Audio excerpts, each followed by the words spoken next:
Welcome to Mastering Solutions.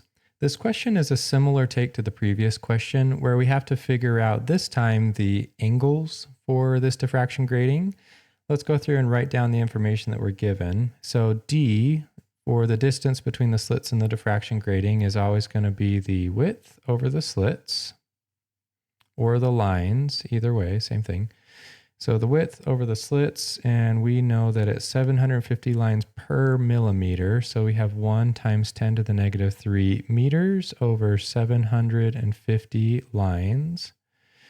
And so we could solve that. We don't need to. I like to leave it like this if you've seen the other questions.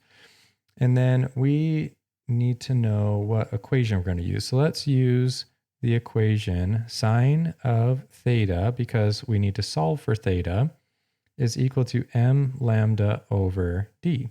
So we have d. We know what m needs to be because we want the M1 spectrum, and the wavelengths are given here. So what they're talking about is that since they're talking about white light, we know that includes all the wavelengths here from 400 to 700 nanometers. That's the visible wavelength spectrum.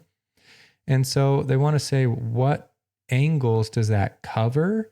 So all we need to do is find the angles for the minimum and the angles for the maximum, and that's the range. All the angles are in between those two. So let's start off with the angle for M1 for 400, and we need to solve this for theta, and we just, of course, take the inverse sine of both sides. So inverse sine of m lambda over d.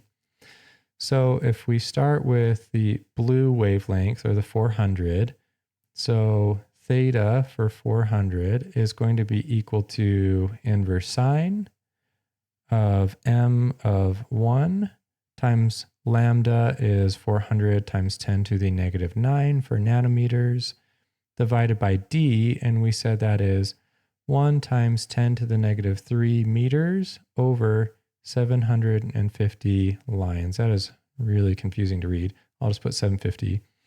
Okay. So let's plug that in. So we have the inverse sine of 1 times 400 times 10 to the negative 9.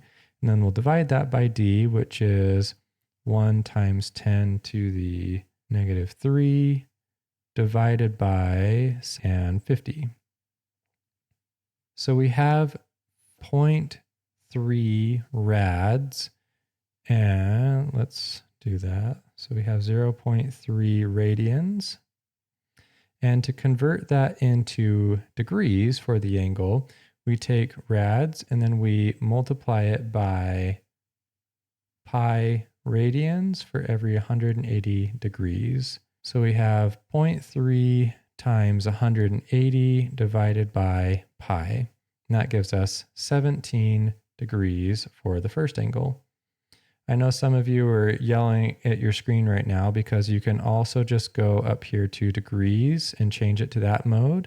And then when we do the exact same thing, we get 17 degrees. If I wouldn't have rounded right here, they would be the exact same number. So let's go over to the other one. Now we need to do red. So theta for 700 is going to be equal to inverse sine of M1, only now 700 nanometers times 10 to the negative 9 meters. And then we'll divide that by d, 1 times 10 to the negative 3 meters over 750 lines. And putting it in our calculator, I'm putting it back in radian mode just for practice. So we can take this and let's go to M1, only 700 now.